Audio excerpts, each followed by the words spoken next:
So another one of the many ways we understand that Scripture is God-breathed is just prophecy.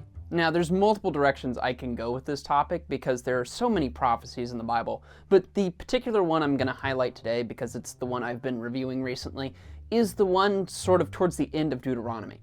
See, in Deuteronomy chapters 31 and 32, God sends off Israel to go and claim the land of Canaan, knowing very well that their hearts are not really ready to follow him completely, and that they will continue to mess up in the generations to come. Not only that, God foresees the destruction of Israel as a nation before it ever really becomes a solidified, non-nomadic nation. And this is evident in the song or prophecy he gives to Moses. In chapter 31, God warns Moses that he knows that Israel is going to be disobedient. So he tells Moses to write down a song. And then in chapter 32, we get this extremely long multi-verse song about how much God has done for Israel and how they continue to reject him and how he's going to eventually destroy them if they keep messing up. What's particularly interesting about this song, though, is that it fits with the latter half of 2 Kings and 2 Chronicles, which tell the downfall of Israel. Now, one might chalk this up to just